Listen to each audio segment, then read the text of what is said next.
Anastasia.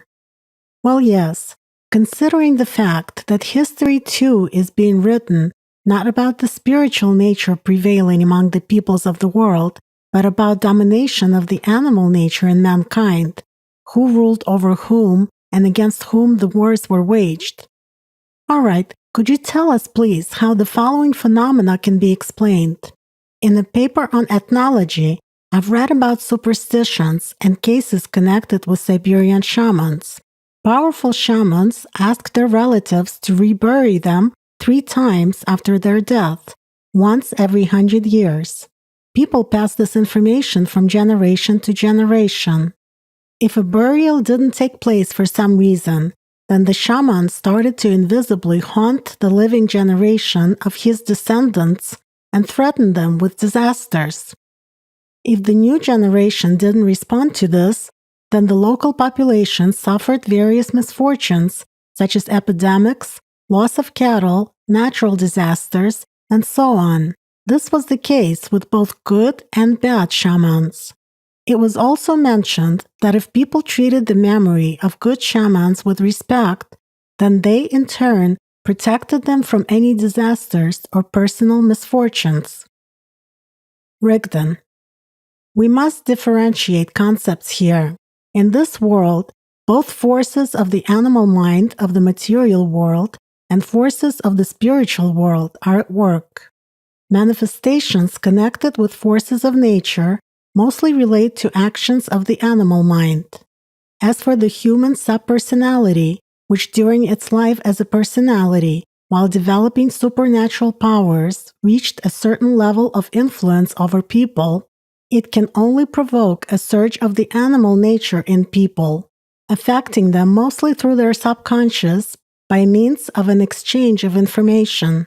Any subpersonality preserves the ego, its self-identification. It has experience, knowledge, and the skills of influence on the material world, but it does not have life force. It is not the dead shaman who creates disasters among people, but the belief of people themselves in this superstition. This happens at the expense of the power of living people.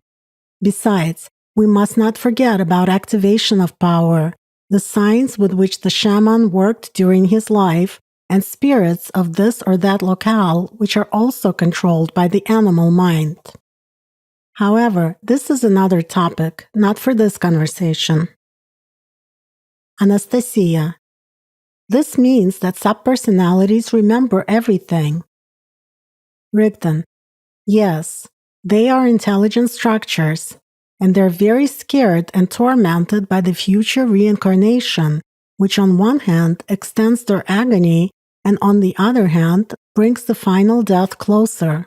That is why it is very important for the living personality to do everything possible and impossible in life in order to unite with its soul. The objective of the animal nature during the personality's life is to divert the latter from the spiritual nature by any means, whether in thoughts, wishes, actions, or deeds. It matters not, so long as man covets the material, earthly, and mortal. The animal nature will use any means to achieve its end, including such manifestations of subpersonalities. There is no good in the animal nature. It is mortal. That is why its intention, just like that of any intelligent matter, is to gain control over other matter and use its life force for its own purposes.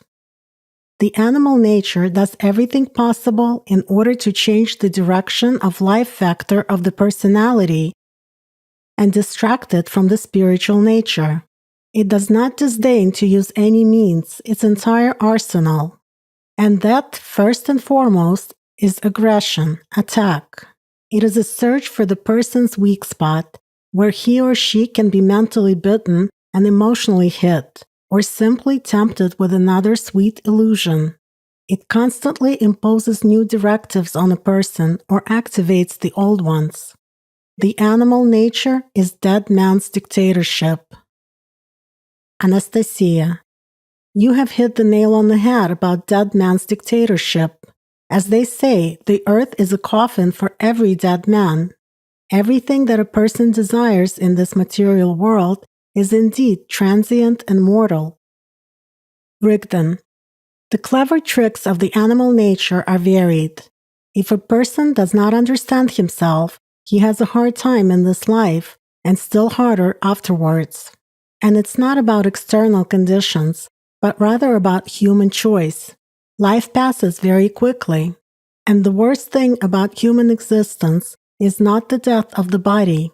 The worst thing is when a person has lived his life in an illusory oblivion of this world and understood nothing, when his personality has not evolved in the spiritual aspect.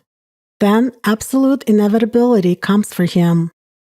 Here you suffer during your life, whereas there you will suffer for centuries and will have no chance to change anything, since there will no longer be an instrument for this, as opposed to the personality which is in the body. For the subpersonality, such a situation is equivalent to the plight of a hungry person who is standing and watching an abundance of different food behind the glass without being able to reach it. Food seems to be so close, but the glass prevents him from taking it. That is when questions start pouring from the subpersonality's egoism, such as, "Why me? I've been so good." Because you were choosing momentary pleasures, material things, instead of eternity. Because in your thoughts you secretly lusted for power over others, pleased your animal nature, and acted against your conscience. Because you were wasting each passing day, both in deeds and in thoughts, on your egocentrism. And such becauses are many in all the days of your short life, wherever you look. Anastasia. Yes, this is sad. Yet many people simply cannot imagine living differently other than worrying about matter. Although people themselves are not bad, and they suffer from one and the same fetters of the animal nature, they blame these sufferings on the stereotypical reasons and responses imposed upon the society. Everybody lives like that. These are the times we live in. Such is my fate. You cannot escape your fate, etc. That is, people behave passively when it comes to transforming themselves and their destiny, while others, on the contrary, are active but in the wrong direction. I've met people who by their nature have, it can be said, innate leadership qualities. Practically since their childhood, they have felt the inner power, thanks to which they can influence people and foresee events. By the way, how can one explain such innate power in a person? Can it somehow be connected to the person's previous life? Rigdon. Cases can certainly vary. However, if we speak of a person's innate talent, this means that in the past incarnation of this soul, the personality developed spiritually and achieved certain results in self-development and in understanding of this world. In other words, there was a good leap in a spiritual growth, but it wasn't enough for leaving the system of Ahriman, for breaking the cycle of rebirths. Nevertheless, in a new life, a new personality with such a soul has certain advantages in comparison with other people.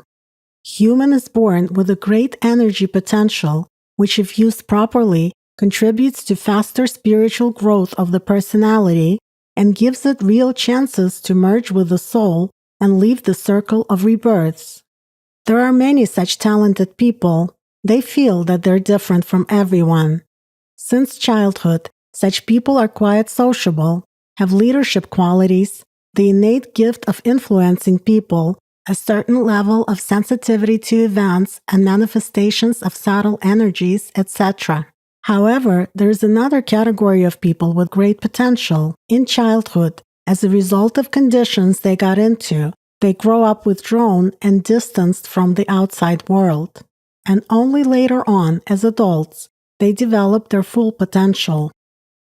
Anastasia. Obviously, such a gift is a great responsibility.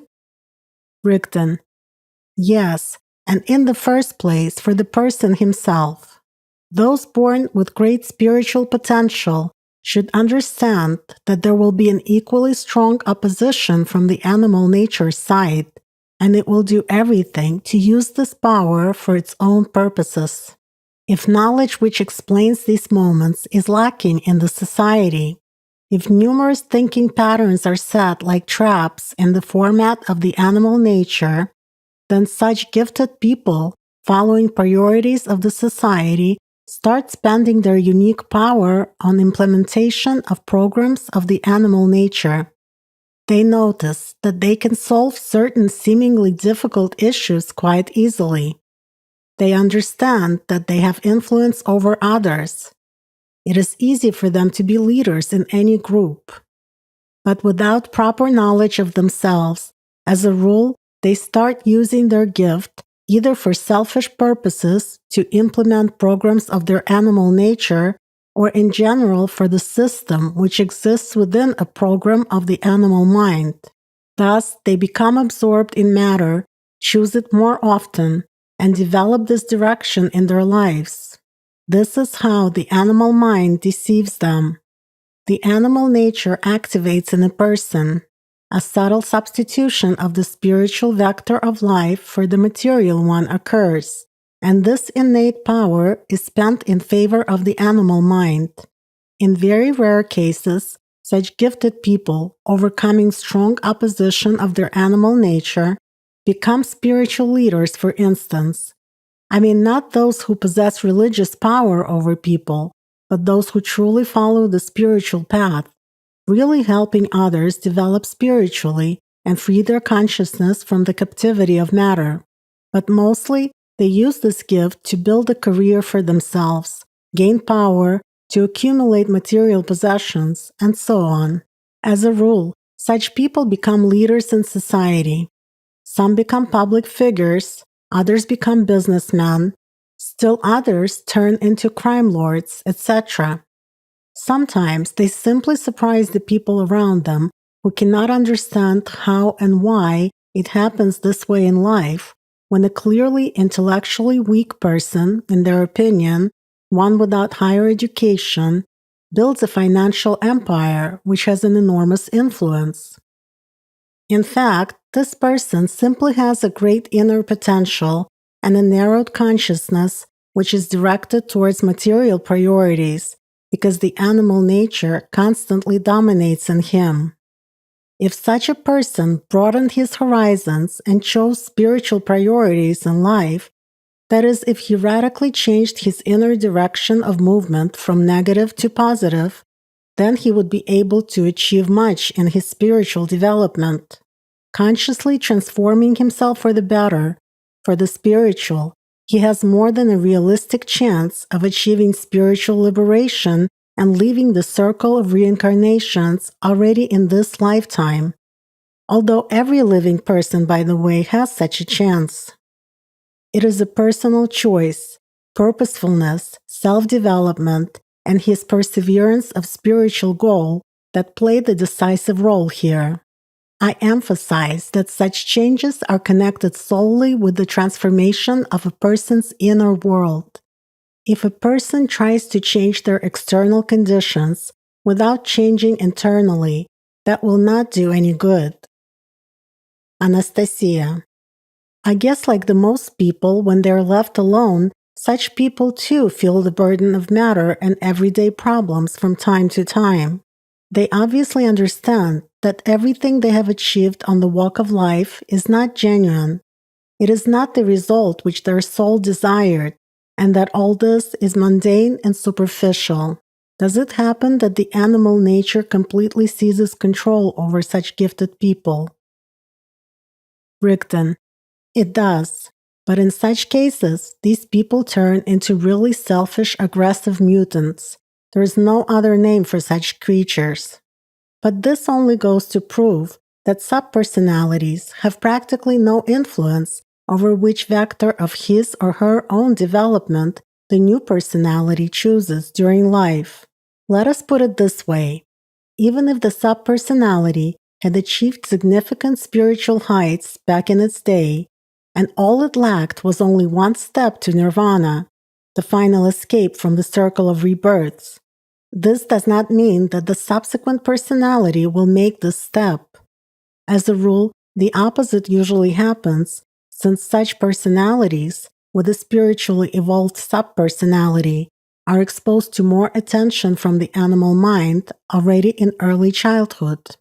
As a result, instead of continuing their development in the spiritual direction and achieving the final fusion with the soul, that is spiritual liberation, escape to nirvana, these people waste their gift, their valuable power inherited from the previous personality, on an illusion imposed by the animal nature. In the end, instead of the intended leap forward in a spiritual sense, the person falls back, thus burdening his personality and the soul. Naturally, he ends up in the reincarnation circle again, only in much worse conditions this time. And as a result, this personality will have to experience death, become a subpersonality, and then suffer in new bodies for a very long time because of his fatal mistake. Anastasia.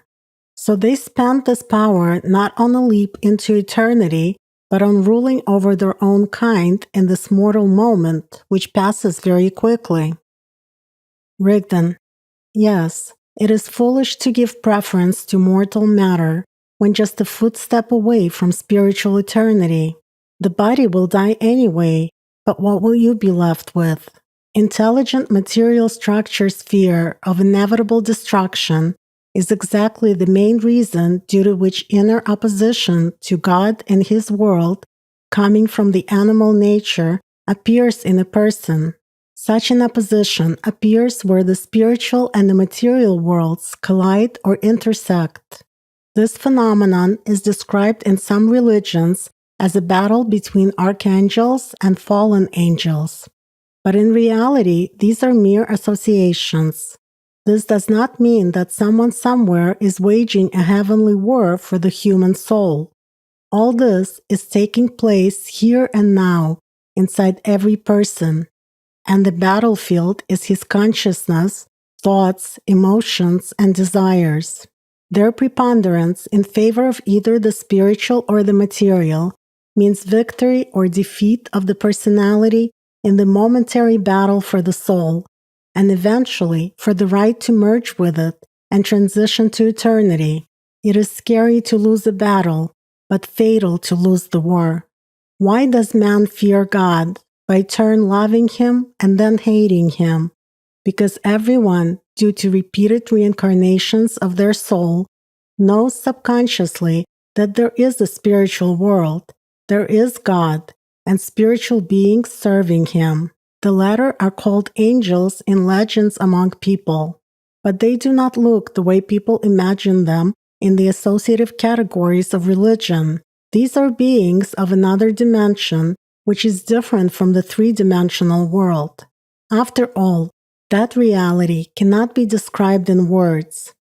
Any attempt of such an interpretation of that world will be associatively linked to this world by human thinking, and so will distort reality.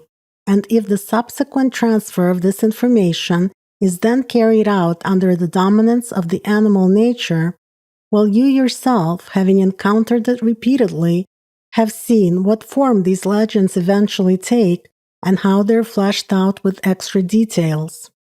Let's take, for instance, the tales of God's judgment. In fact, everything is simple.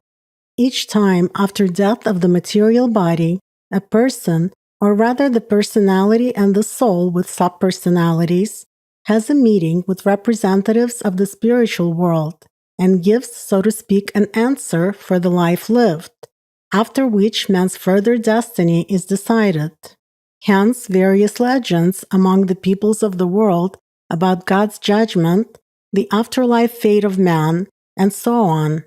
Yet how everything is twisted and how it gets dished up in those very religions and various beliefs. All this misunderstanding takes place also due to the fact that during its life, the personality has no access to the memory and experience of subpersonalities, and the person does not know the whole truth about himself. If the life of a human personality didn't start from scratch every time with memory of past lives blocked, there would be no conditions for making the choice.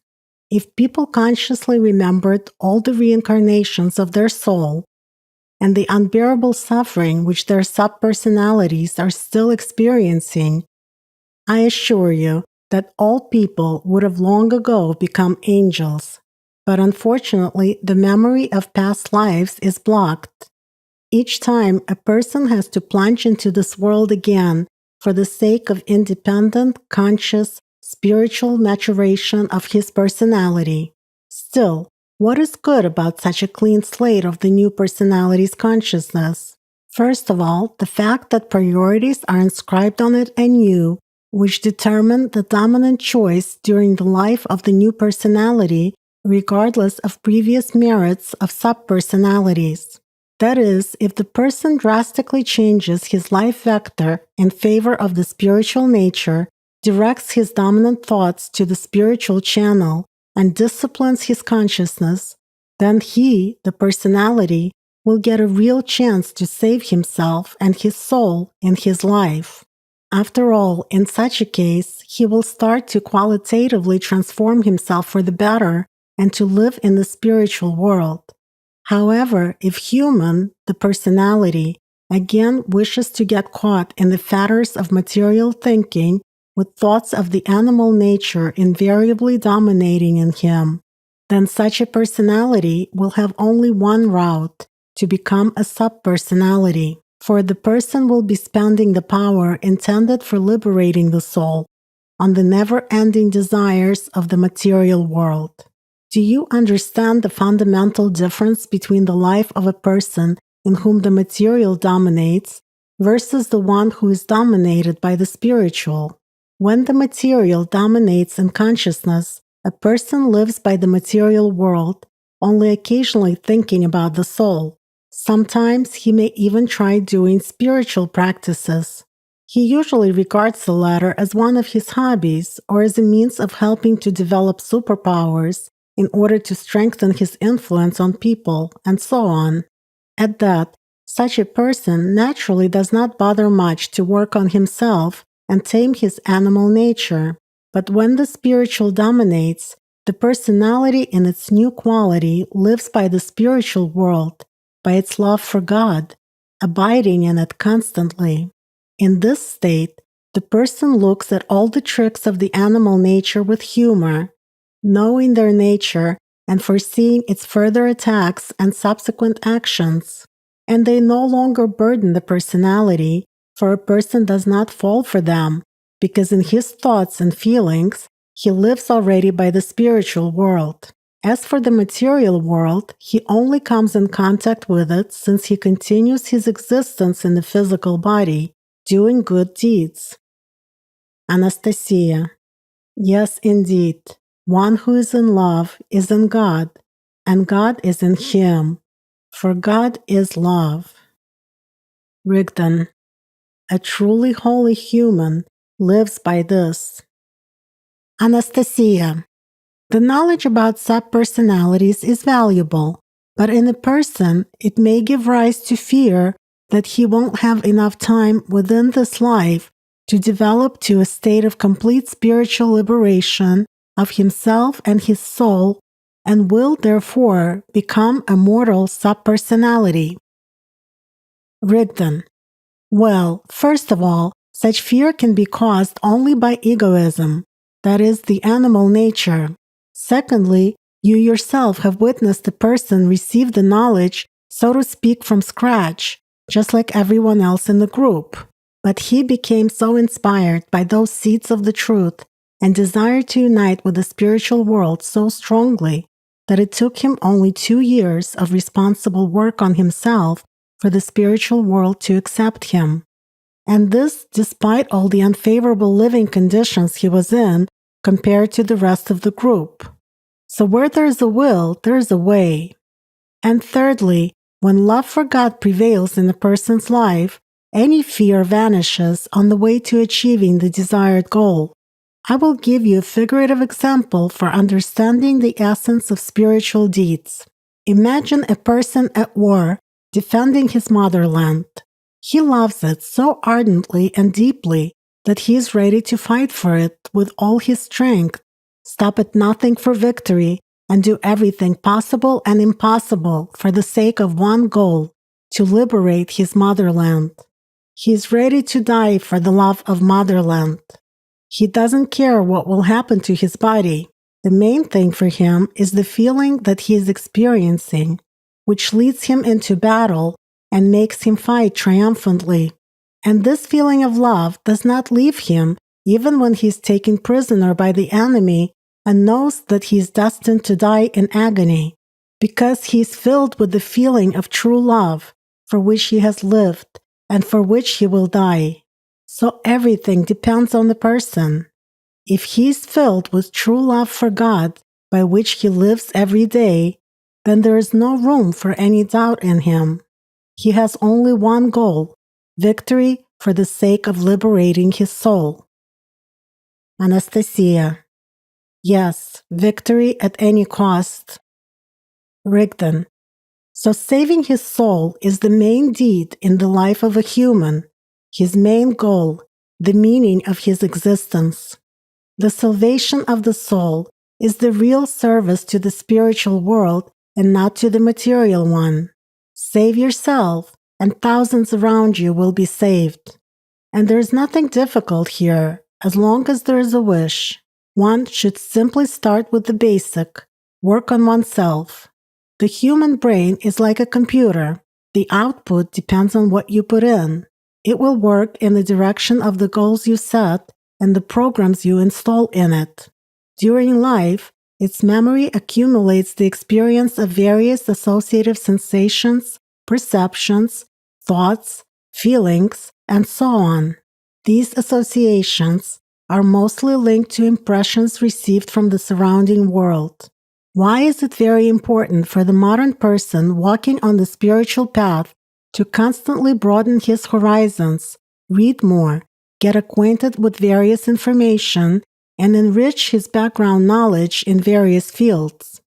Because then a person will have more associations, an improved memory, and a comprehensive perception of the world. After all, the subconscious, out of which associations are drawn, is similar to a cupboard. What you once put in there is what you will later find. The material structure of the brain holds images, holograms, which it received during the lived life. For example, when a person receives new information through eyesight or hearing, an excitation of neurons takes place in a certain area of the brain. The brain processes the information, and if we use the categories already known to you, an excitation of certain information building blocks occurs. The brain detects what it is based on the previous knowledge and experience. This encompasses everything: sound, sensations, knowledge, and so on. Figuratively speaking, the brain operates as a search engine in the computer. For instance, if you type in the word kindness, it will return all the files with information containing this word. In general, the brain searches for what is similar to the associations that are in the contents of the cupboard of our subconscious. At the same time, it also stores new information with its characteristics, replenishing its cupboard with it. If a person is too lazy to improve his knowledge and develop analytical skills, limiting himself only to what mass media presents to him ready-made, he becomes an ideal object to be controlled by priests and politicians through his own consciousness. Because of his own laziness, the person consciously narrows his horizon of knowledge. And when one's brain is barren of associations, the majority of which are often looped on material priorities, such a person becomes spiritually weak. It is easier to control and deceive him and instill certain mindsets in him. Actually, that is why priests and politicians seek to bring a person to the state of narrowed consciousness. In such a state, he is convenient for their control. Furthermore, it is enough to put certain associations and role models into his consciousness, and the person becomes an obedient puppet in their hands. Anastasia. That's right. If you demonstrate to a person how bad everything is, He will replay bad things in his thoughts, inadvertently focusing his attention on them. He will revive and actualize negative situations, recalling the relevant associations. After all, like attracts like. At the same time, if good things are demonstrated to a person, if his attention is drawn to the spiritual aspects of life, if examples of kindness, morality, culture, good manners, and a spiritual way of thinking are shown to him more often, then he will be forming his worldview already in this direction.